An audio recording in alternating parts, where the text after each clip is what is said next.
रुक जाओ, वो रेस्टोरेंट हम गरीबों के लिए नहीं है अभी, वहाँ सिर्फ अमीर लोग जाते हैं। एक बार मेरे कपड़े तो देखो, रोड पर कटोरा पकड़कर भीख मांगने वाली भिखारन लग रही हूँ। और जरा उस रेस्टोरेंट में खाना खाने वाले अमीरों को देखो, उनमें और हमें जमीन आसमान का फर्क है। नहीं अनन्या, तुम बहुत सुंदर लग रही हो। लेकिन अभी वो इस शहर का सबसे महंगा रेस्टोरेंट है, हमारी औकात वहाँ पानी पीने की भी नहीं है। तुम चिंता मत करो, मैंने आज के दिन के लिए पहले से ही सेविंग्स करके रखी है। आज तुम्हारा बर्थडे है अनन्या। तुमने दिन रात ऑर्डर्स डिलीवर करके ये पैसे जोड़े हैं अभी, मैं तुम्हें एक दिन में ये सारे पैसे नहीं उड़ाने दूंगी। अनन्या प्लीज, ये सब तुम मुझ पर छोड़ दो। इतना कहकर अभिनव उस महंगे रेस्टोरेंट के अंदर चला गया। अनन्या अभिनव को रोकने के लिए उसके पीछे पीछे भागी और जल्दी जल्दी में एक अमीर आदमी से टकरा गई और उस अमीर आदमी के महंगे सूट पर वाइन गिर गई।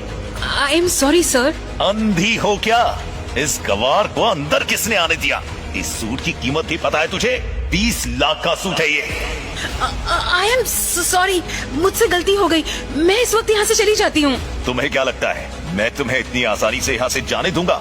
जब तक तुम मुझे 20 लाख रुपए नहीं दे देती, मैं तुम्हें कहीं नहीं जाने दूंगा।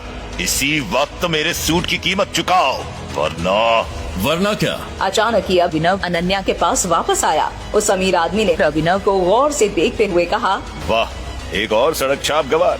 इस रेस्टोरेंट का स्टैंडर्ड वाकई बहुत गिर चुका है। इसी वक्त मेरी पत्नी से माफी मांगो। मैं माफी मांगू?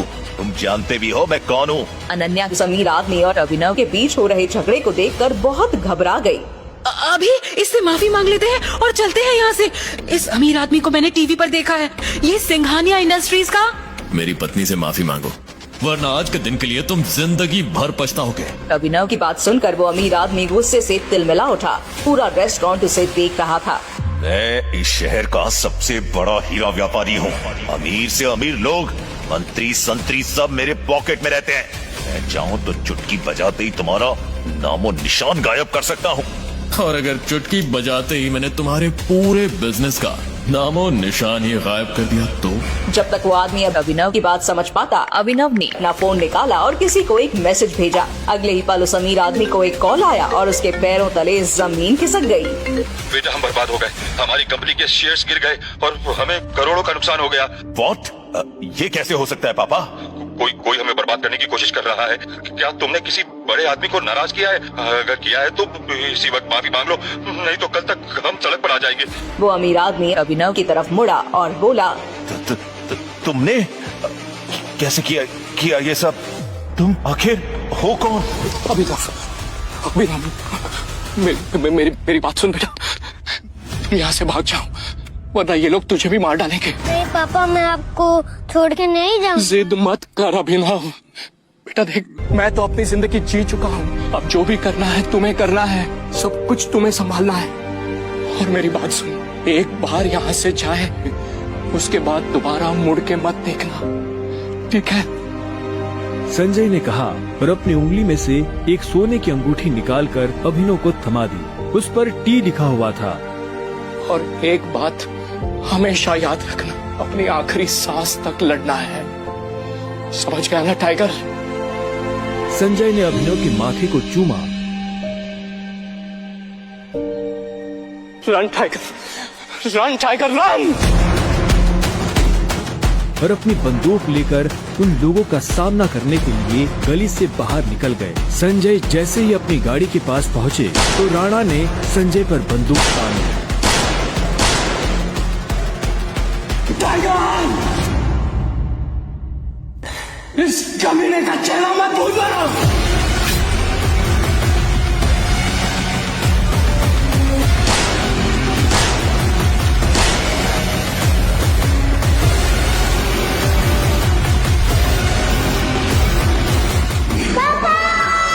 अभिनव चिल्लाया और अचानक से उसकी नींद खुल गई।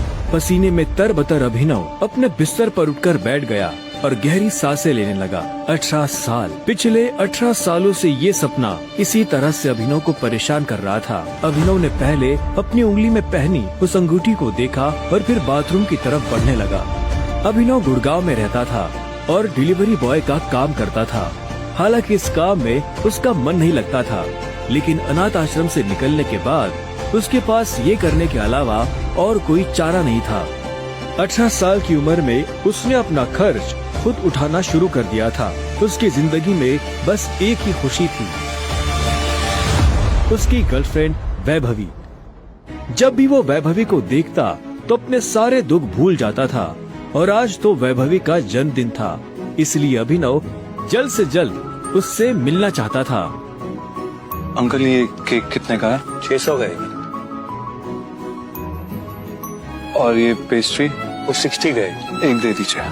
असल में अभिनव और वैभवी ने ये तय किया था कि वो पैसे जोड़कर अपने लिए किराए का एक बड़ा घर लेंगे, इसलिए वो पैसे वेस्ट नहीं करना चाहते थे। Thank you. Thank you. कुछ देर के बाद जब वो वैभवी के घर के बाहर पहुंचा तो उसने देखा वहाँ काफी रंगीन लाइट्स जल रही थी और वहाँ से तेज म्यूजिक की आवाज आ रही थी।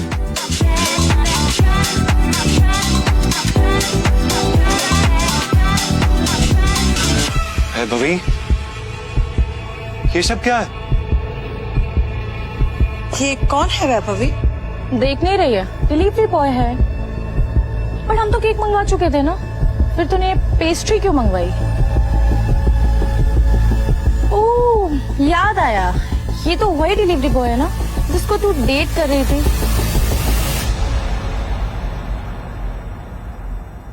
ओह कम ऑन यार वैभवी, तेरा स्टैंडर्ड इतना गिर जाएगा मुझे नहीं पता था। Babe, happy birthday babe. Abhinav Deven को अच्छी तरह से जानता था। वो एक बड़े बाप का लड़का था और हर वक्त वैभवी के आसपास मंडराता रहता था। देवेन को यहाँ देखते ही अभिनव का दिमाग खराब हो गया। उसके हाथ में एक बड़ा सा गिफ्ट था, उसके आगे अभिनव के हाथ में लटकी पेस्ट्री की थैली कुछ भी नहीं लग रही थी। मेरी वैभवी को छूने की तेरी हिम्मत कैसे? Stop it. दोस्तों, तुम लोगों को मेरे ऊपर डाउट था ना, मेरे स्टैंडर्ड्स पर डाउट था। अब बताती हूँ मेरे स्टैंडर्ड्स क्या है। मैं तुमसे ब्रेकअप कर रही हूँ। और नहीं तो क्या, बेचारी कब तक तुझ जैसे गरीब के साथ ऐसी आधी पेस्ट्री खाती रहेगी। साला तेरी हिम्मत कैसे? तो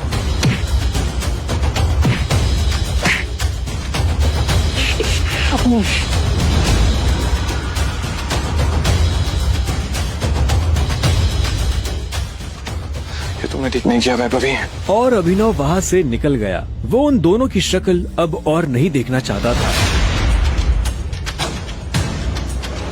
उसकी आंखों में आंसू थे और उसका दिल बुरी तरह टूट चुका था। हर घूंट के साथ उसकी आंखों के सामने वो दृश्य आ रहा था जिसमें देवेन वैभवी के गालों को चूम रहा था। ये तुमने अच्छा नहीं किया वैभवी, तुमने बिल्कुल अच्छा नहीं किया। बहुत गलत किया तुमने मेरे साथ, बहुत गलत किया।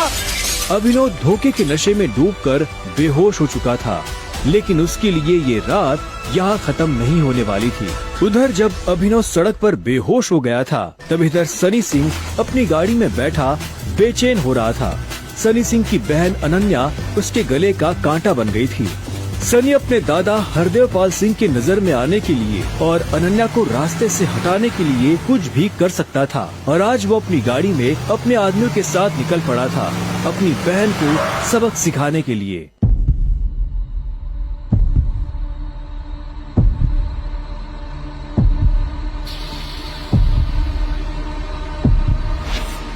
जल्दी करो, गाड़ी में डालो इसे। सुबह होने से पहले अगर हमने इसको अनन्या कमरे में नहीं डाला तो ऐसा मौका दोबारा नहीं मिलेगा। Quick quick.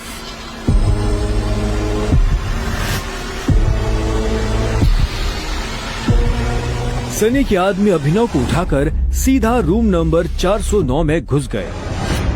सही कपड़े उतारो और बेड पे लिटाओ उसको। कपड़े उतारो उसको। उन्होंने अभिनव को बहुत आहिस्ते से उस बिस्तर पर लेटा दिया। वहाँ पहले से सनी की बहन अनन्या सोई हुई थी।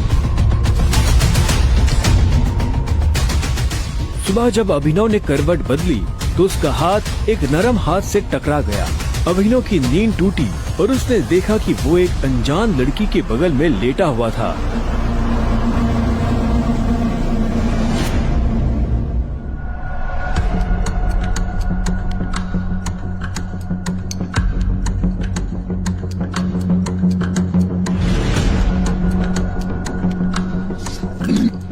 कौन हो तुम? तुम मेरे कमरे में क्या कर रहे हो? तुमने मेरे साथ क्या किया? अबे वो भी साल में। छी छी छी छी छी छी छी, शेम ऑन यू बहना। मुझे तो तुम्हारे कैरेक्टर पर हमेशा से डाउट था। कितनी बार मैंने दादाजी को समझाया, बोला, पर हर बार बोले मेरी अनन्या ऐसा नहीं कर सकती। लो, कर दिया तुम्हारी अनन्या ने ऐसा। अब पता है दादाजी को उनकी पोती की ये जो रंग रलियां चल रही है, इनका से लाइव टेलीकास्ट दिखाने के लिए मैंने उन्हें यहाँ बुला लिया। भाई मुझे नहीं पता, भरोसा करिए। क्या हुआ, कैसे हुआ, मैं जानती तक नहीं इस लड़के को, नहीं जानती भाई। मैं भी, हम दोनों के बीच में कुछ भी नहीं हुआ। नहीं। इससे पहले कि अभिनव सफाई देता, अनन्या और सनी के दादा हरदेव पाल सिंह कमरे में पहुंच चुके थे। उनके पहनावे से समझ आ रहा था कि वो बहुत अमीर आदमी थे। अनन्या को इस हाल में देख उनकी आंखें गुस्से में लाल हो गई थी। मुझे तुमसे ये उम्मीद नहीं थी। दादाजी, आप जैसा सोच रहे वैसा बिल्कुल नहीं है। अनन्या, तुम्हें अच्छे से नियम पता थे, फिर भी तुमने सारे नियम तोड़ दिए। नहीं दादाजी, नहीं। और तू? जब अभिनव की नजर हरदेव से मिली तो उसे लगा कि वो अपनी आंखों के सामने मौत देख रहा है। तूने मेरी पोती के साथ रात गुजारी है ना, आज से हमारे परिवार के कानून के हिसाब से तू सिंह परिवार का दामाद है। हम दोनों के बीच में लेकिन कुछ हुआ ही नहीं है। दादाजी, कुछ नहीं हुआ है। कुछ नहीं किया ना तुम दोनों ने, तो क्या ये था?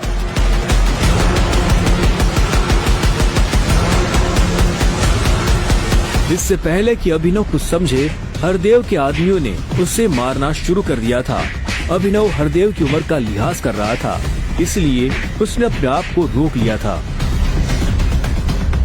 अनन्या, इसे हॉस्पिटल भेज देना ताकि शाम को अकरम की पार्टी में आने के लिए ठीक ठाक से तैयार हो जाए।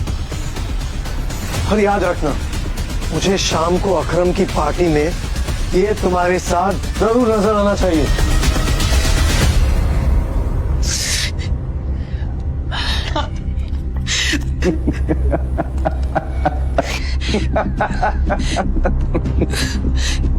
क्यों मेरी जिंदगी बर्बाद कर दी तुमने? क्यों? अभिनव के पास इस सवाल का कोई जवाब नहीं था। वहाँ जाकर अभिनव शाम को होने वाली पार्टी के लिए तैयार होने लगा। उससे हरदेव और उसके आदमियों का डर नहीं था। वो जानता था कि अनन्या पहले से काफी मुश्किल में थी और वो अपनी वजह से उसकी मुश्किलें और नहीं बढ़ाना चाहता था। अभिनव के पास ले देकर सिर्फ एक ब्लेजर था, वो भी उसके पापा का। वो जगह जगह से फटा और उधड़ा हुआ था, लेकिन जब अभिनव ने उसे पहना तो उसकी खूबसूरती ने ब्लेजर की सारी कमियां ढक दी। अभिनव का अंदाजा सही था, अनन्या का घर काफी बड़ा था। वो एक अमीर परिवार की लड़की थी। जितना अभिनव महीने का कमाता था, उतने की अनन्या ने सैंडल्स पहनी हुई थी।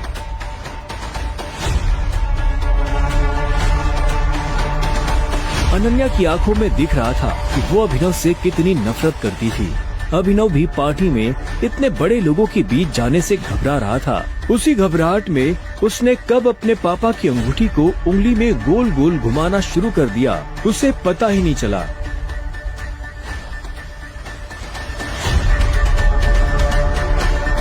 इस अंगूठी को उतार दो प्लीज, बहुत गंदी लगती। सॉरी, पर ये अंगूठी मेरा सब कुछ है।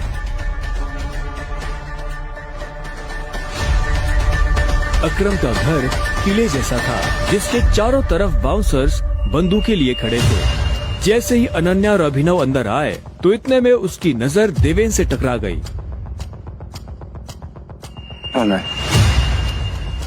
तुम यहाँ क्या कर रहा है साले? अनन्या, पागल हो गई हो तुम? इस सड़क छाप में ऐसा क्या देख लिया? किससे शादी कर ली? जुबान संभाल के बात कर, नहीं तो क्या कर लेगा तू? बोलना, क्या कर लेगा? देवेन भी तैश में आ गया। अभिनव उसके ऊपर हाथ उठाने ही वाला था कि इतने में उन दोनों का झगड़ा देख पार्टी का ऑर्गेनाइजर अकरम वहाँ पहुँच चुका था। क्या हो रहा है यहाँ?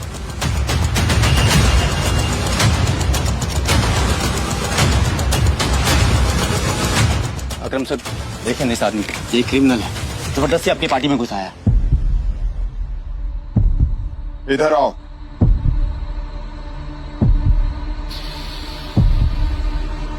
कौन हो तुम और यहाँ कैसे आए? एक्चुअली ये मेरे पति है।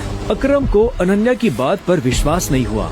तुम इस पार्टी में इनवाइटेड नहीं हो। इससे पहले कि मैं पुलिस को बुलाऊं, चले जाओ यहाँ से। Thank you Akram sir. और अनन्या तुम भी इससे दूर रहो, साला गरीब कहीं का। रुको। अकरम भागते हुए अभिनव के पास गया और उसकी अंगूठी को देखने लगा। मुझे तुमसे कुछ जरूरी बात करनी है, अकेले में। अच्छा चलो। अकरम ने कहा और अभिनव का हाथ पकड़कर उसे अपने साथ अंदर ले जाने लगा। अनन्या, देवेंद्र, सनी और पार्टी में मौजूद बाकी लोग ये देख हैरान हो गए थे। कुछ देर बाद जब वो अकरम के कमरे में पहुंच गए तो अकरम ने दरवाजा बंद किया और अभिनव के पास आकर बोला, मैं तुम्हारी ये अंगूठी देखना चाहता हूँ। क्यों? करो बात, मैं ऐसे मांगने वाला नहीं हूँ, बस मुझे इसमें कुछ देखना है, प्लीज।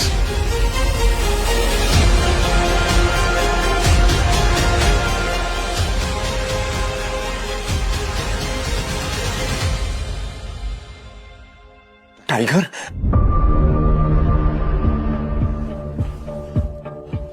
टाइगर। अभिनव ने अकरम के मुंह से ये शब्द सुना तो वो हैरान हो गया। उसे अचानक से अपने पिता के वो आखिरी शब्द याद आ गए जो उन्होंने अभिनव से विदा लेते हुए कह दिए थे। लेकिन अभिनव हैरान था, उससे समझ नहीं आ रहा था कि अकरम ये सब कैसे जानता था। आखिरकार मैंने तुम्हें ढूंढ ही लिया टाइगर। टाइगर? हाँ, पिछले 18 सालों से मैं तुम्हें ढूंढने की कोशिश कर रहा हूं। तुम हमारे टाइगर हो, हमारी हजारों करोड़ों की एम्पायर के वारिस, जिसे हम 3 दोस्तों ने मिलकर शुरू किया था। मैं, तुम्हारे पापा संजय गढ़वाल और राणा अग्निहोत्री। वो देखो।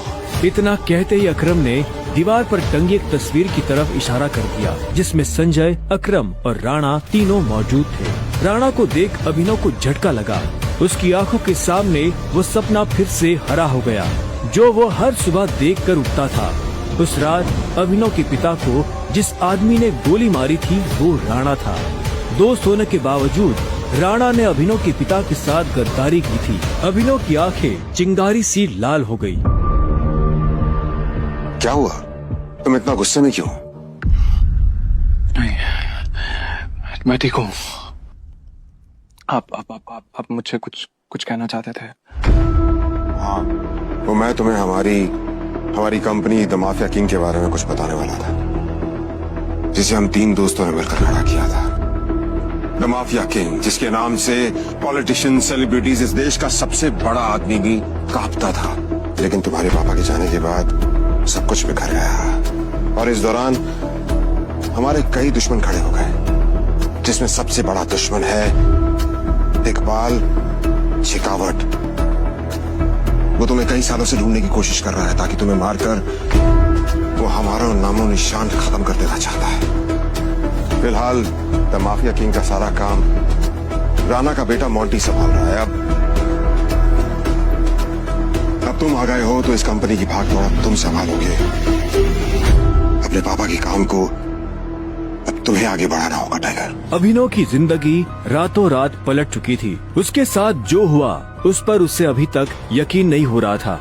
उसके हाथ में अपने पिता की तस्वीर थी, लेकिन उस तस्वीर में वो गुस्से से भरी निगाहों से राणा को देख रहा था। अगर उसका बस चलता तो वो अभी के अभी राणा का सर काटकर अपने पिता की मौत का बदला ले लेता। मैं तुमसे पूछना ही भूल गया, इतने सालों तक तुम थे कहाँ? कहाँ थे तुम?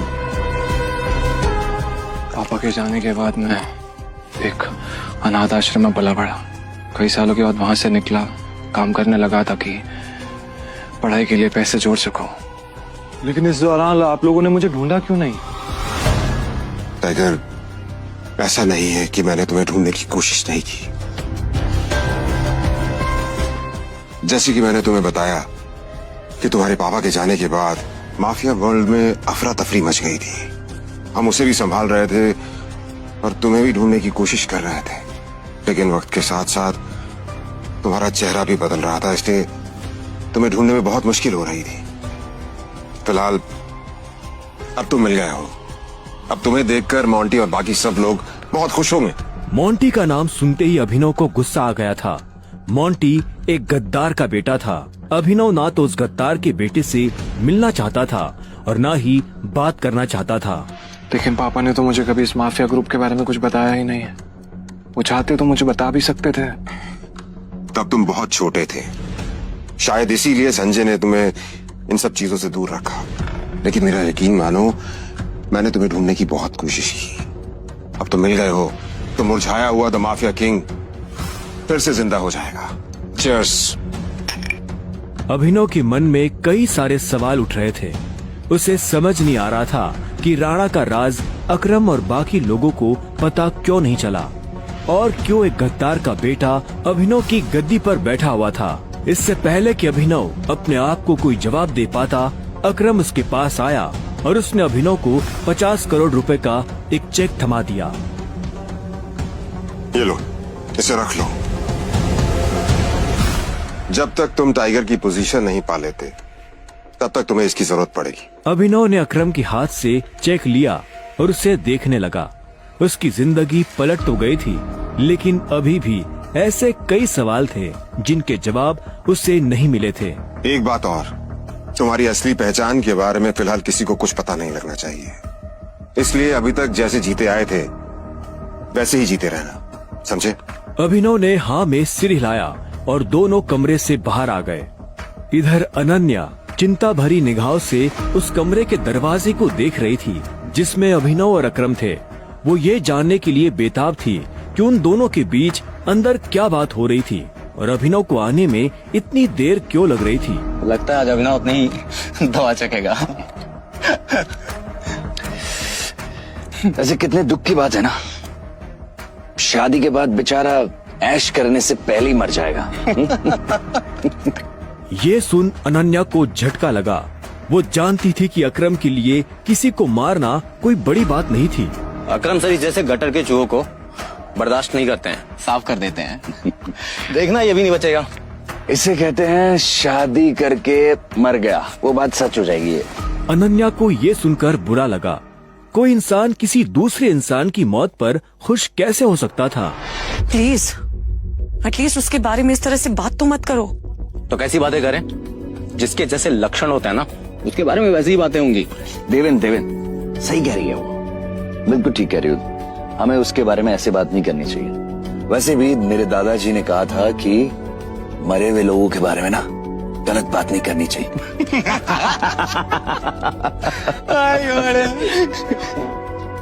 इससे पहले कि अनन्या कुछ कहती, अकरम अभिनव को लेकर बाहर आ रहा था।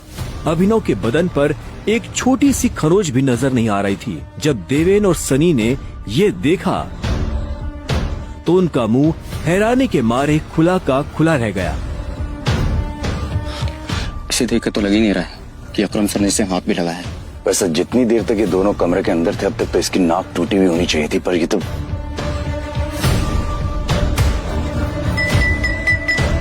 लेडीज एंड जेंटलमैन, मैं आप सबको किसी से मिलवाना चाहता हूं। ये अभिनव, मेरे सबसे पुराने ड्राइवर का बेटा, मेरी ये बहुत अजीज है। ये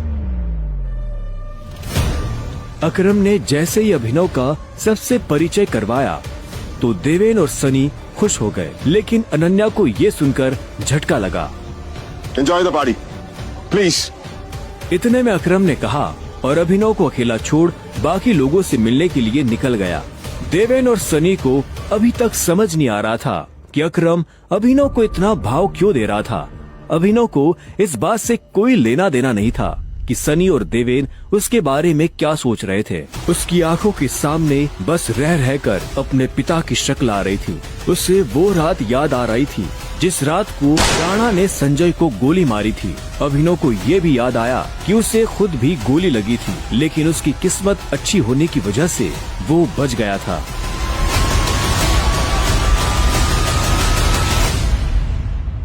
मुझे नहीं लगा था कि तुम अपने पैरों पर बाहर भी आ पाओगे। अच्छा, तुम्हें मेरी इतनी चिंता हो रही थी? ओ प्लीज, मुझे चिंता नहीं हो रही थी, बस तुम्हें तो अपनी चिंता होनी चाहिए ना। अगर जिंदा रहना चाहते हो तो थोड़ा बचकर रहो। अकरम सर ने तेरे से अंदर क्या बात की, बता। उन्होंने मुझसे कहा कि अगर देवेंद्र जैसा कहता तुझसे सवाल पूछे तो उसे जवाब मत देना। रामखोर। देवेन ने उसे गाली दी, लेकिन अभिनव पर उसका कोई असर नहीं हुआ। उसके दिमाग में इस वक्त पहले से ही कई जरूरी चीजें घूम रही थी। इसके बाद पूरी पार्टी के दौरान अनन्या ने अभिनव से कोई बात नहीं की। मेरा घर यहाँ से पास में है, वहीं ले लो। तुमने सोच भी कैसे लिया कि मैं तुम्हारे साथ तुम्हारे घर आ रही हूँ? तुम्हारी हालत ऐसी है तो पता नहीं तुम्हारी घर की हालत कैसी होगी। तुम मेरी पत्नी हो, मेरे साथ नहीं रहोगी तो किसके साथ रहोगी? सुनो, अपनी ये 2 कौड़ी का लॉजिक ना अपनी जेब में रखो। पहले तुम मुझे ये बताओ, तुम मेरे बिस्तर में कैसे आए? ये सवाल तो मैं भी तुमसे पूछना चाहता हूँ। अच्छी बात है, लेकिन मैं तुम्हारे साथ तुम्हारे घर रहने नहीं आ रही हूँ, मैं अपने घर जा रही हूँ, ठीक है? और अगर इन फ्यूचर मजबूरी भी रहे ना तो मैं तुम्हारे साथ तुम्हारे घर में नहीं रहूंगी, तुम मेरे घर रहने आओगे एक नौकर की तरह, समझे? अभिनव ने पहले उसे देखा और फिर अपनी उंगली में पहनी हुई उस अंगूठी को देखने लगा। अगर आज वो अंगूठी नहीं होती तो पता नहीं उसका क्या होता।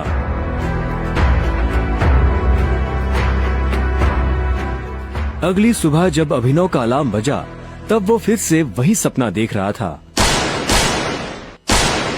अलार्म की आवाज सुन वो झटके से उठा और अपने बिस्तर पर बैठ गया। उसने उठते ही मन सबसे पहले अकरम को धन्यवाद दिया, जिसने उसके पिता की कंपनी को इतने सालों बाद भी जिंदा रखा, लेकिन साथ ही उसे अपने पिता को खोने का मलाल भी था। इसी ख्याल के साथ अभिनव बिस्तर से उठा और अपने काम पर जाने के लिए तैयार होने लगा। अकरम के हिसाब से उसकी डिलीवरी बॉय की जॉब उसे अपनी पहचान छुपाने में काफी मदद कर सकती थी। अभिनव ने अपनी जेब में अकरम का दिया हुआ चेक डाला और घर से निकल गया। 1 घंटे बाद जब वो अपनी बाइक से ऑफिस आया और कॉरिडोर में चलने लगा तो उसे पीछे से आवाज आई। A delivery boy! यह आवाज उसके साथ काम करने वाले हरीश की थी। उसे ऑफिस में अपना काम करने की नहीं, अभिनव को चिढ़ाने की तनख्वाह मिलती थी। क्या हुआ, कुछ काम है? मुझे देर हो रही है।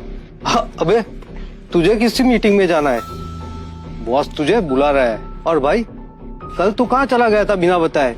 अपने बाप की बारात में गया था क्या?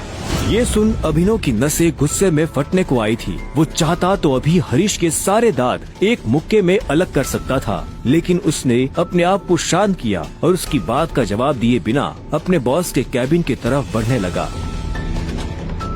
Good morning sir. ऐसा क्या है गुड इस मॉर्निंग में? अभिनव के पास इस सवाल का कोई जवाब नहीं था। ऐसे में उसके बॉस ने आगे कहा, कल तुम बिना बताए चले कैसे गए? अभिनव के पास इस बात का भी कोई जवाब नहीं था। वो चाहता तो अपने बॉस को कोई बहाना बनाकर टाल सकता था, लेकिन अभिनव झूठ नहीं बोलना चाहता था।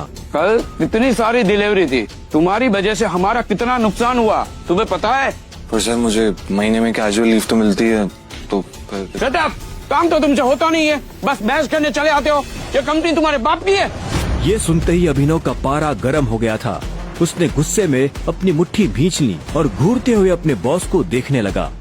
घूर क्या रहा है? अपना सामान बांध और निकल यहाँ से। You are fired! अभिनव को ये सुनकर झटका नहीं लगा। असल में वो जानता था कि उसके साथ ऐसा कुछ बहुत जल्दी हो सकता था। उसका बॉस और देवेन एक दूसरे को बहुत अच्छी तरह से जानते थे। कल पार्टी में अभिनव ने देवेन को जिस तरह से जवाब दिया, उन्होंने मुझसे कहा कि अगर देवेंद्र जैसा कहता तुझसे सवाल पूछे तो उसे जवाब मत देना। उससे उसे समझ आ गया था कि आज नहीं तो कल ये होकर रहेगा। ठीक है, कोई बात नहीं, मैं चला जाता हूँ। जो मैंने पूरा महीना काम किया है उसकी सैलरी दे दीजिए। सैलरी? तेरी वजह से हमारा जो नुकसान हुआ उसकी भरपाई अगर मैं तेरी सैलरी से भी करूँ ना तो भी तुम्हें अपनी जेब से 10,000 रूपए देने पड़ेंगे। शुक्र मना कि वो मैं तुझसे नहीं मांग रहा, इसलिए चुपचाप निकल यहाँ से। क्या बोल रहे हो सर आप? क्या मेरे एक दिन आने में आपका 25,000 का नुकसान हो गया? मैं तब तक यहाँ से नहीं जाऊंगा जब तक मुझे मेरी सैलरी नहीं मिल जाएगी। सैलरी दीजिए।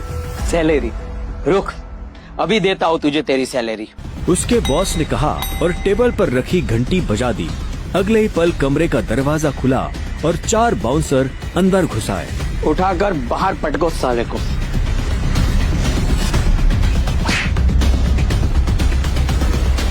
बॉस के मुंह से ये सुनते ही वो चारों अभिनव पर धावा बोलने के लिए टूट पड़े, लेकिन इससे पहले उनमें से कोई अभिनव पर हमला कर पाता, अभिनव ने उन्हें पटकनी दे दी थी। उसने किसी का हाथ तोड़ा तो किसी का पाँव, किसी के पेट में मुक्का मारा तो किसी के पेट पर लात। देखते ही देखते बॉस के सारे आदमी ढेर हो गए थे। बॉस ये देख भौचक्का रह गया था। अभिनव अब सीधा बॉस के पास आया और उसकी गर्दन पकड़कर बोला। बॉस ने घबराहट में अपने ड्रॉर से कैश निकाला और कांपते हाथों से अभिनव को थमा दिया। अभिनव ने कैश देखा और बॉस की गर्दन छोड़ वहाँ से बाहर निकलने लगा। इससे पहले कि वो बाहर आता, उसने बॉस की आंखों में देखा और बोला, और एक बात याद रखना, अगर आज के बाद किसी के बाप पे गया ना तो गर्दन तेरी होगी, पंजा मेरा। ये सुन बॉस के होश उड़ गए थे। उसे पता था कि अभिनव एक गुस्सेल आदमी है, लेकिन उसने कभी उसका गुस्सा देखा नहीं था। इधर अभिनव भी जब ऑफिस से बाहर आया तो उसे एक अनजान नंबर से फोन आया। अभिनव ने फोन उठाया। हेलो, कौन? टाइगर, अकरम। हाँ कहिए। मुझे तुम्हें किसी से मिलवाना है, वो भी हमारे माफिया वर्ल्ड का एक बहुत बड़ा नाम है, और साथ ही साथ तुम्हारे पापा और मेरा जिगरी यार भी, बलराज। मैं चाहता हूँ कि बलराज को पता चल जाए कि हमारा टाइगर वापस लौट आया है, इसलिए शाम को साथ में डिनर करेंगे। क्या आपको सच में लगता है मुझे बलराज जी से मिलना चाहिए? वो अभी तक बलराज की नाम से कांप रहा था। अकरम भी उसकी घबराहट समझ गया था। बलराज जी, सिर्फ बलराज कहो, तुम टाइगर हो यार, और जंगल में सारे जानवर टाइगर के नाम के आगे जी लगाते हैं, लेकिन टाइगर कभी किसी जानवर के नाम के आगे जी नहीं लगाता। चलो शाम को मिलते हैं, बाय। अकरम के मुंह से ये बात सुनते ही अभिनव का कॉन्फिडेंस बढ़ गया था। वो अब उस टाइगर जैसा महसूस कर रहा था जो जू से निकलकर जंगल में आ गया हो। अभिनव अपने पुराने ऑफिस से निकलने के बाद अपने घर आ गया था। वो इतने आराम से अपने बिस्तर पर आखिरी बार कब लेटा था उसे याद ही नहीं था। वो बड़ी एक्साइटमेंट के साथ कमरे के दरवाजे की तरफ देख रहा था।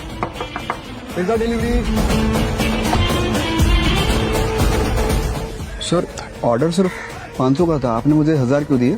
तुम डिलीवरी वाले बहुत मेहनत करते हो दोस्त, ये 500 रुपए तुम्हारी टिप। Thank you sir.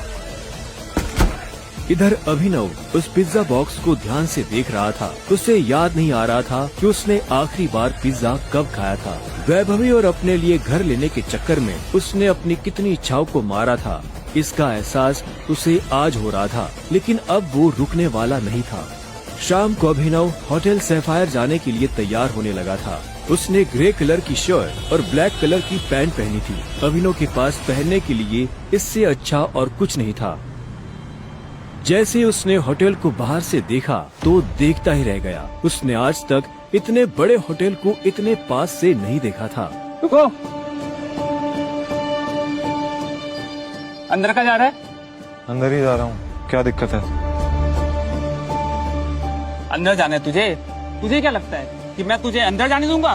क्यों नहीं जा सकता मैं अंदर? अभिनव समझ गया था कि चीफ सिक्योरिटी ऑफिसर उसके कपड़े देखकर उसे जज कर रहा था। सुन, मैं तेरे जैसे लोगों को बहुत अच्छे से जानता हूँ, फालतू का तमाशा मत कर, निकल यहाँ से। कैसे जानता है तू मुझे? रिश्तेदार है मेरा, जब मैं अंदर जाने के लिए आया हूँ तो वापस क्यों जाऊंगा? ये होटल क्या तेरे बाप की है? बोलना। ये सुनते ही अभिनव का माथा गर्म हो गया, लेकिन उसने गुस्से में कुछ नहीं किया। वो शांत रहा ताकि लोगों का ध्यान उसकी तरफ ना जाए। अभिनव 2 कदम पीछे हटा और उसने फोन निकालकर अकरम को फोन मिला दिया। हाँ टाइगर, कहाँ पहुँचे? मैं ये होटल की एंट्री पे हूँ अकरम। हमारा टेबल नंबर क्या है? Table number? अरे मैं इस होटल का मालिक हूँ, मुझे टेबल बुक करने की जरूरत नहीं है। तुम अंदर जाओ, आराम से बैठो, बस मैं पहुँचने ही वाला हूँ। मैं अंदर नहीं जा पा रहा हूँ, यहाँ पे कोई ये सिक्योरिटी वाला खड़ा है, वो कह रहा है कि मेरे जैसे इंसानों को अंदर नहीं जाने देता है। कौन है ये कथा? तुम एक काम करो, बस 10 मिनट में मैं पहुँचने वाला हूँ, तुम वेट करो, ठीक है? और ये इस ऑफिसर की वजह से मैं तुमसे माफी मांगता हूँ। ठीक, नहीं कोई बात नहीं। क्यों, बहुत हीरो बन रहा था ना? मैंने कहा था मैं तुझे अंदर जाने नहीं दूंगा। अगर प्रधानमंत्री को भी कॉल करेगा ना तब भी नहीं, समझा? चल निकल यहाँ से। अरे वो देखो तुम्हारा निठल्ला एक्स। आजा मजे लेते इसके।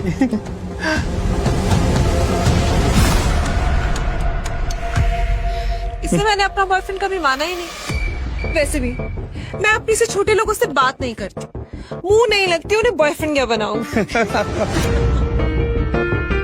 तुम छोटे आदमी के मुंह नहीं लगती होगी, लेकिन ये छोटा आदमी तुम्हें एक सलाह देना चाहता है।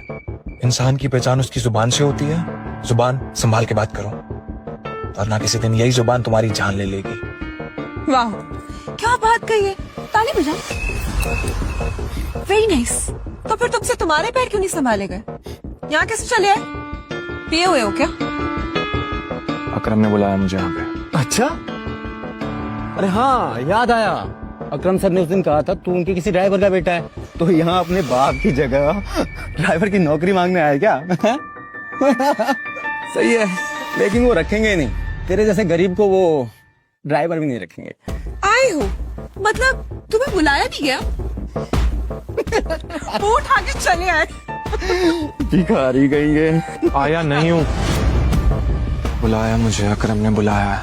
मुझे पता ही था ये कोई पागल है। तभी वहाँ एक काले रंग की चमचमाती हुई महंगी सी गाड़ी आकर खड़ी हो गई। सभी पलटकर गाड़ी को देख रहे थे। अकरम गाड़ी से बाहर निकला और उसके साथ एक और आदमी था। वो देखने में लंबा चौड़ा और मजबूत था। वो और कोई नहीं बल्कि बलराज था। वो एक बहुत ही फेमस कपड़ों की कंपनी का मालिक था और साथ ही द माफिया किंग का एक मजबूत पिलर। उसे देख अभिनव की आंखें खुली की खुली रह गई। उसने बलराज के बारे में सुना था। क्या आपको सच में लगता है मुझे बलराज जी से मिलना चाहिए? उसे तस्वीरों में देखा था, लेकिन तस्वीरों में देखने और सामने से देखने में जमीन आसमान का अंतर नजर आ रहा था। उसके मन में ये सवाल उठ रहा था कि आखिर बलराज उससे क्यों मिलना चाहता था। क्या चल रहा है यहाँ? सॉरी सर, लेकिन इस आदमी ने मुझे और कस्टमरों को काफी परेशान किया हुआ है। मैं स्टोर को अंदर जाने से रोक रहा हूँ तो ये यहाँ पे तमाशा कर रहा है। क्या तुम्हारी हिम्मत कैसे हुई इसे चोर कहने की? तुम होते कौन हो इसे अंदर जाने से रोकने वाले? ये होटल तुम्हारे बाप ने खोल रखा है क्या? ये मेरा मेहमान है और तू आज के बाद इस होटल के आसपास भी दिखाई दिया ना तो तेरी टांगे तोड़वा दूंगा। Get lost. Sorry sir.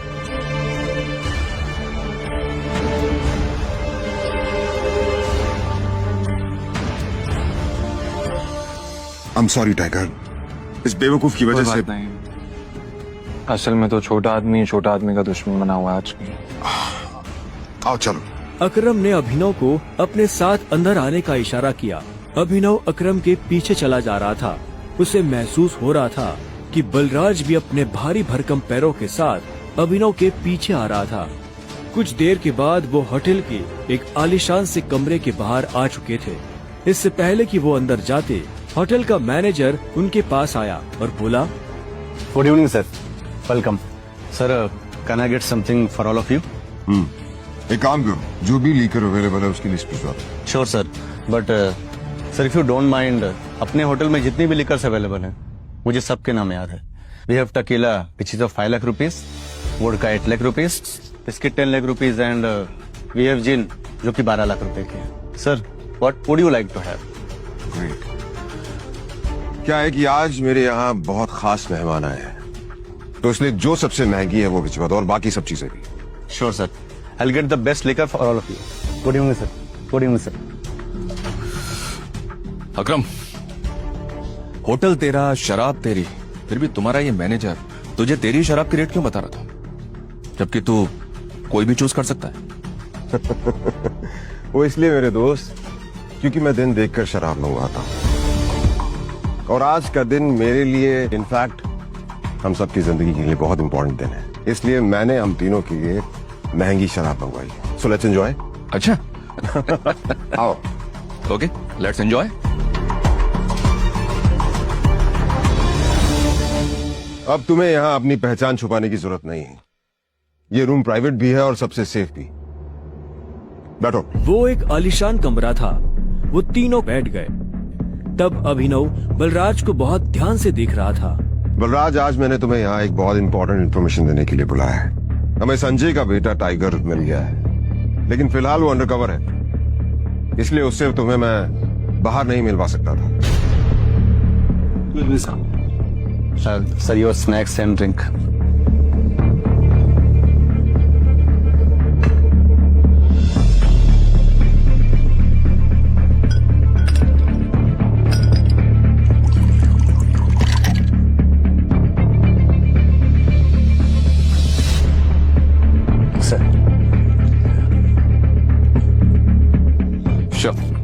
Cheers. Cheers.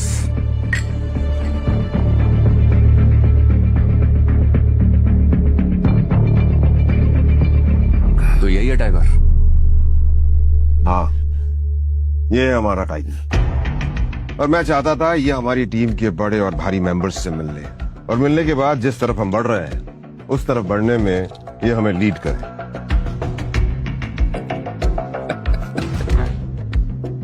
माफ करना दोस्त, पर मुझे थोड़ी हंसी आ रही.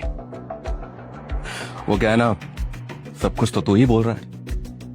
हमारा ये टाइगर गूंगा है क्या? हाँ, बलराज, तुम्हें टाइगर के बारे में इस तरह से बात नहीं करनी चाहिए. माफ करना दोस्त, माफ करना. बोलना अच्छी लगी मुझे तुम्हारी. अच्छा,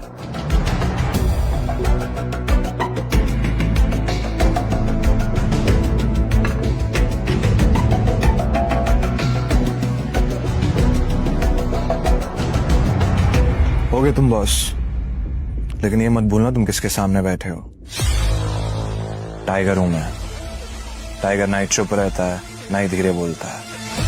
टाइगर सीधा धाड़ता है.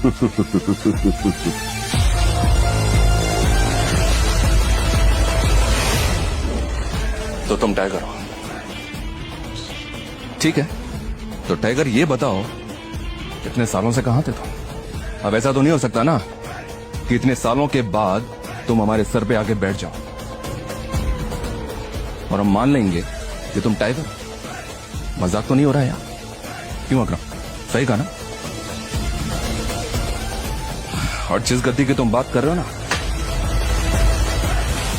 उसको लिया नहीं जाता, कमाया जाता है. आई बात समझ में? अच्छे से जानता हूं. छीनना मेरे खून में भी नहीं है. मैं इतने सालों से कहां गायब था, क्या कर रहा था, ये सब समझाने का तो हमारे पास टाइम नहीं है शायद. और रही बात कि मैं टाइगर हूं या नहीं हूं, ठीक है, तुम तरीका बताओ, साबित कर दूंगा. शाबाश, ये हुई ना बात. अकरम ने मुस्कुराते हुए अभिनव को देखा. उसकी आंखों में अभिनव के लिए गर्व की भावना झलक रही थी. उसने जितना सोचा था, अभिनव उससे भी खूंखार था, लेकिन बलराज के माथे पर शिकन बरकरार थी. उसकी आंखों से पता चल रहा था कि वो इतनी जल्दी अभिनव को टाइगर नहीं मानने वाला था. वैसे भी पूरे ग्रुप में अगर बलराज किसी चीज के लिए जाना जाता था तो वो थी उसकी जिद. वो इस बात को नहीं पचा सकता था कि कल को एक बच्चा उसके सर पर बैठकर राज करे. सिर्फ अकरम की शाबाशी से काम नहीं चलेगा प्यारे. पर मैंने अभी एक्सेप्ट नहीं किया है कि तुम टाइगर हो. तुमने कहा कि तुम साबित कर सकते हो कि तुम टाइगर हो, तो ठीक है, मैं तुम्हें चैलेंज देना चाहता हूं. ये क्या कह रहे हो तुम? Relax Akram, relax. Let's fight. लड़ते हैं. अगर तुम जीते तो हम मान लेंगे कि तुम टाइगर हो, लेकिन अगर तुम हारे तो हमसे कुछ पैसे लेना और गुड़गांव से कहीं बहुत दूर जाकर सेटल हो जाना. बलराज, क्या कह रहे हो तुम? ये सही नहीं है.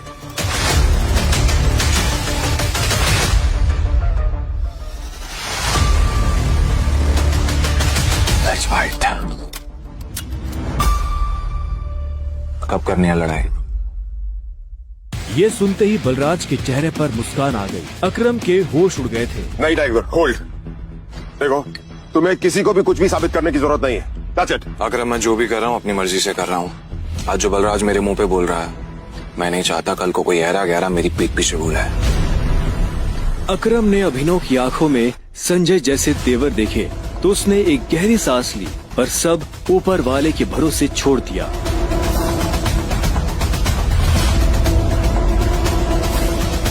लगभग 1 घंटे के बाद बलराज अभिनव और अकरम के साथ अपनी प्राइवेट एरेना में आ गया था। ये वही एरेना थी जहाँ पर बलराज अक्सर लड़ाई किया करता था। उस बड़ी सी एरेना में उन तीनों के अलावा और कोई नहीं था। एक बार फिर सोच लो, मैं आज तक इस रिंग में हारा नहीं।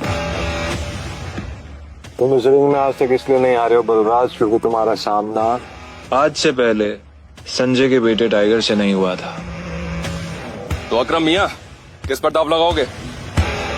मुझ पर या इस पर?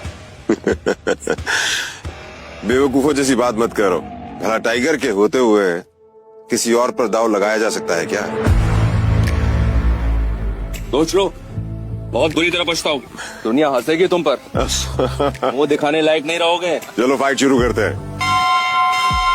अभिनव ने बलराज को ऊपर से नीचे तक देखा। वो देखने में भारी था और अभिनव उसके इसी भारीपन पर वार करने वाला था। दोनों के बीच लड़ाई शुरू हुई।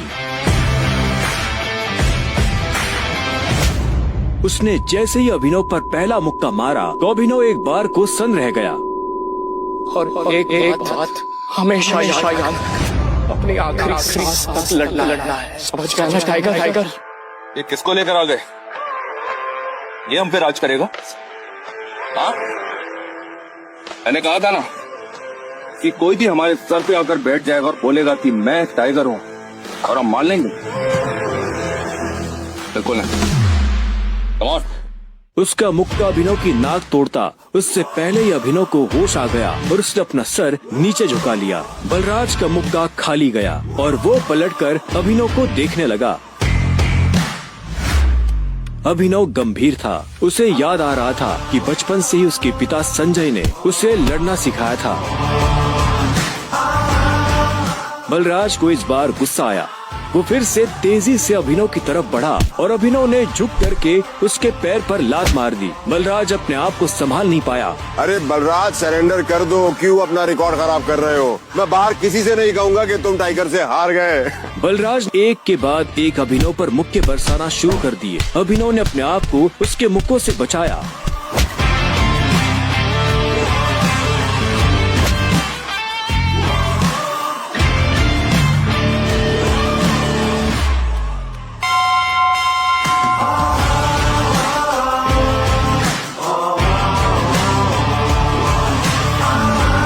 अभिनव ने बलराज को छोड़ा और चुपचाप रिंग के कोने में जाकर खड़ा हो गया। बलराज ने मुश्किल से अपने भारी भरकम शरीर को उठाया और दर्द में कराहते हुए बोला, अकरम, मैं जानता हूँ तुम बहुत खुश हो गया आज। बलराज की कमर में मोच आई थी और उसने हंसते हुए अभिनव से कहा, कहाँ से सीखा ये सब? ये सब मुझे विरासत में मिला है, मेरी उस गद्दी के साथ। जरा पियोगे मेरे साथ? आज की पार्टी मेरी तरफ से। बलराज, ऐसे नहीं कहते, ऐसे कहते हैं कि टाइगर जी, क्या आप मेरे साथ शराब पिएंगे, पार्टी करेंगे? इस तरह। टाइगर जी, क्या आप आज मेरे साथ शराब पीना पसंद करेंगे? पार्टी करेंगे? हाँ, ओके। राइट। क्यों नहीं?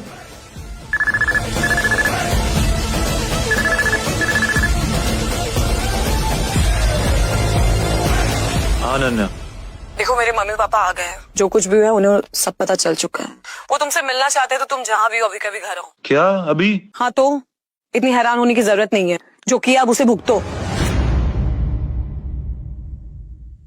वैसे अकरम, मैं अकरम, बलराज, अभी तुम लोगों के साथ नहीं चल पाऊंगा। मुझे घर पहुंचना है, मेरे ससुराल, मेरे सास ससुराल ना। ससुराल? तुम्हारी शादी कब हुई? लंबी कहानी है, कभी और बताऊं। सब ठीक तो है ना?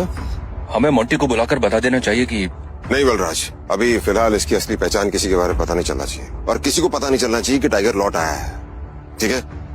मोंटी जो कर रहा है उसे करने दो। चलो मैं निकलता हूँ, और अकरम तुम्हें याद है ना मुझे वो नई नौकरी के लिए। डोंट वरी, तुम्हारा काम हो जाएगा। ये सुन अभिनव ने अकरम और बलराज से हाथ मिलाया और वो बाहर आ गया। उसने अपने जाने के लिए एक कैब बुक कर ली थी।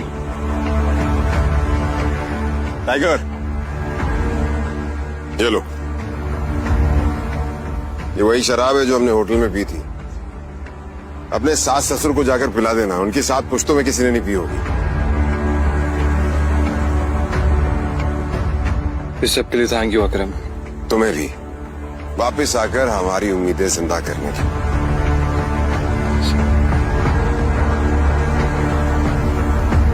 अब आजा कि अंदर रिंग में ही रहेगा। कुछ देर के बाद गाड़ी अनन्या के घर के बाहर आकर रुकी। अभिनव नीचे उतरा और गहरी सांसें लेते हुए घर के अंदर पहुंच गया।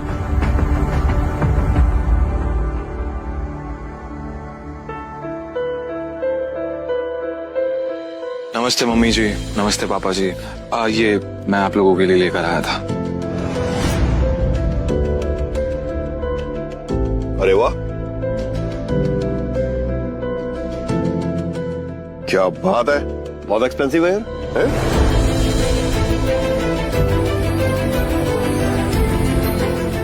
क्या खुशबू है, देख। क्या तुम भी? मुझे तो लगता है ये बॉटल्स कहीं से चोरी करके लाया होगा। तुम्हें लगता है इसके जैसा आदमी इतनी महंगी शराब अफोर्ड कर पाएगा? और तुम ये सब क्यों लाए हो यहाँ पे? हमारे बेटे के साथ जबरदस्ती करने के बाद हमें रिश्वत देना चाहते हो तुम? वो भी चोरी की हुई शराब? सॉरी, लेकिन ना ही मैंने किसी के साथ जबरदस्ती की और ना ही कोई चोरी की है। अच्छा, तो फिर मेरे बेटे के साथ तुम्हारा भूत सोया हुआ था? तुम ये सब इसलिए कर रहे हो ना ताकि तुम मेरे बेटे की जायदाद हड़प कर सको? तुमने कहा तुम और कहा मेरी बेटी। अभिनव को ऐसा लगा जैसे उसके सीने में किसी ने छुरा घोंप दिया हो। कोई भी उसकी बात सुनने को राजी ही नहीं था। हाँ, ये बात ठीक है कि वो अनन्या के साथ एक बिस्तर पर सोया था, लेकिन उसने ये सब जानबूझकर नहीं किया था। उसे खुद नहीं पता था कि वो अनन्या के कमरे में कैसे पहुंच गया। अगर उसे पहले से ये सब पता होता तो वो कभी ऐसा नहीं करता। पर आखिर में अभिनव ने कोई सफाई नहीं दी। उसे पता था कि कोई फायदा नहीं होगा। गूंगे हो? मुंह में जुबान नहीं है तुम्हारे? शर्मिला, बैठ। अभिनव, बैठ जाओ। शर्मिला अभी भी गुस्से में उसे देख रही थी। अभिनव बैठा और राजीव ने आगे कहा, तो वहाँ जो कुछ भी हुआ है हमें उसके बारे में सब कुछ पता है और अनन्या को भी ये मालूम नहीं है कि उसके साथ कैसे हुआ है। लेकिन मुझे ऐसा लगता है कि वहाँ पे कोई बहुत बड़ी गड़बड़ हुई है। चलो, अब जो कुछ भी है, तुम्हारे और अनन्या का रिश्ता तो बदल नहीं सकते। वैसे भी जो कुछ हुआ उसका उसे मलाल नहीं था।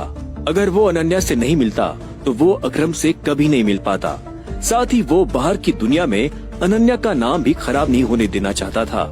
ऐसे में वो भी नहीं चाहता था कि ये शादी टूटे। तो अभिनव, तुम क्या करते हो?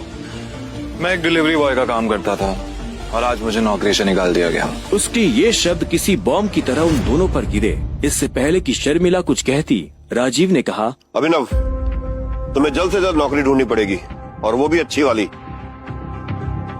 तभी तुम मेरी बेटी के साथ लीगली शादी कर सकते हो। चलो, अब तुम जा सकते हो। अभिनव उठा और बाहर निकलने लगा। इतने में शर्मिला के गुस्से में और एक उबाल आया और वो अभिनव के पीठ पीछे बोली, देखा कितना ढीठ है ये? ओवर कॉन्फिडेंस तो देखो इसका।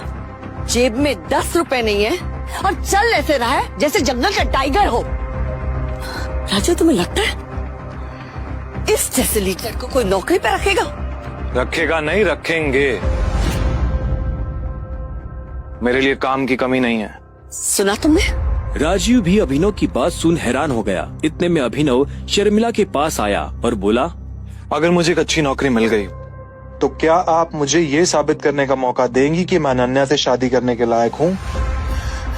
बड़ा कॉन्फिडेंस है। अरे भाड़ में जाए ऐसा कॉन्फिडेंस। और तुम, नौकरी का मतलब ये नहीं है कि कल के तुम किसी पार्किंग लॉट में जाके बैठो और लोगों की गाड़ियों की रसीद पढ़ो। मेरा मतलब है नौकरी जैसी नौकरी, असली नौकरी, सही वाली नौकरी। और अगर कल तक तुम्हें ऐसी नौकरी मिल जाती है ना, तो तुमने जो कुछ भी अभी कहा उसके बारे में एक बार सोच सकती हो। शर्मिला से ये सुनते ही अभिनव के चेहरे पर बड़ी सी मुस्कान आ गई। शर्मिला को नहीं पता था कि अभिनव कौन है और उसके पीछे किसका हाथ है। उसने मुस्कुराते हुए हाँ में सिर हिलाया और घर के अंदर जाने लगा। रात बहुत हो चुकी थी और उसे पता था इस वक्त वो अपने घर नहीं जा सकता था। उसने सोचा था कि वो अनन्या के कमरे में जाकर सो जाएगा। वैसे भी अब दोनों पति पत्नी थे। ऐसे में अभिनव जैसे तैसे उस बड़े से घर में अनन्या के कमरे के बाहर पहुंच चुका था। क्या है? रात बहुत हो गई, मैं अपने घर नहीं जा सकता, मुझे सोने के लिए जगह चाहिए। तो क्या, तुमने मुझे अपने मम्मी पापा से मिलने के लिए बुलाया था ना, तो तुम ही जगह दो सोने की। हेलो, तुम्हें क्या लगता है मैं फिर से तुम्हें अपने कमरे में आने दूंगी? तो मैं और कहाँ जाऊंगा? मुझे नहीं पता, जो करना करो, बट पैर हटाओ वरना मैं तोड़ दूंगी। अभिनव पहले तो नहीं डरा, पर जब दरवाजा उसके पैर को छूने ही वाला था कि उसने अपना पैर पीछे खींच लिया। अनन्या ने दरवाजा बंद किया और दूसरी तरफ से चिल्लाते हुए बोली, नौकरों की जगह ना मालिकों के कमरों में नहीं, घरों के स्टोर रूम्स में होती है। ये सुनते ही अभिनव को बुरा लगा, पर वो कर भी क्या सकता था। उसने बस बंद दरवाजे को देखा और हताशा से